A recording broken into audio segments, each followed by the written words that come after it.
എൻ്റെ ഒരു major concern അങ്ങനെ ഒരു ക്യാരക്ടറിലേക്ക് എത്തുമ്പോൾ, ആ ഒരു അപ്പിയറൻസിലേക്ക് എത്തുമ്പോൾ അതൊരു ഫാൻസി ഡ്രസ് ആവരുത് എന്നുള്ളൊരു ആഗ്രഹം ഉണ്ടായിരുന്നു.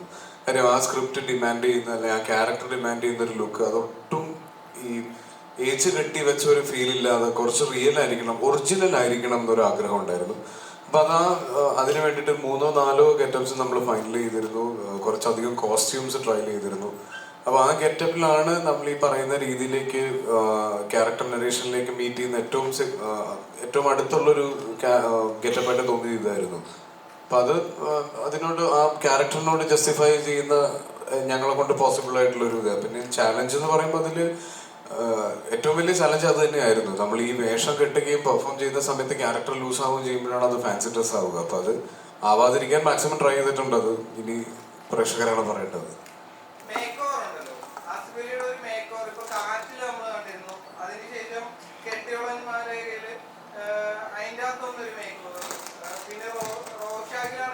കണ്ണ് മാത്രം കാണിച്ചിട്ട് ഉള്ളൊരു മേക്ക് ഓവറായിട്ട് വേണമെങ്കിൽ ഒരു തരത്തിൽ വേണമെങ്കിൽ അഡ്രസ് ചെയ്യാം.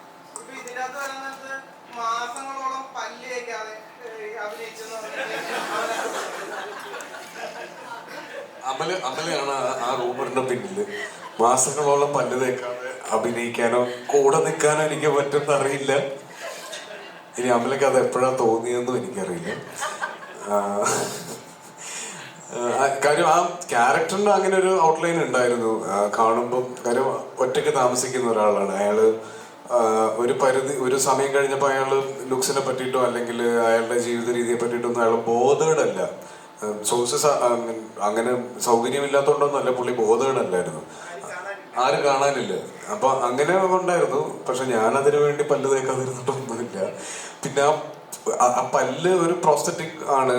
ഒരു ഡോക്ടറെ കൊണ്ട് നമ്മുടെ റോളക്സ് മേക്കപ്പ് ആർട്ടിസ്റ്റ് ഉണ്ടാക്കിയതാണ്. അപ്പൊ ആ പല്ല് ഞാനാണ് ഡെയിലി വീട്ടിൽ കൊണ്ടുപോയിക്കൊണ്ടിരുന്നത്.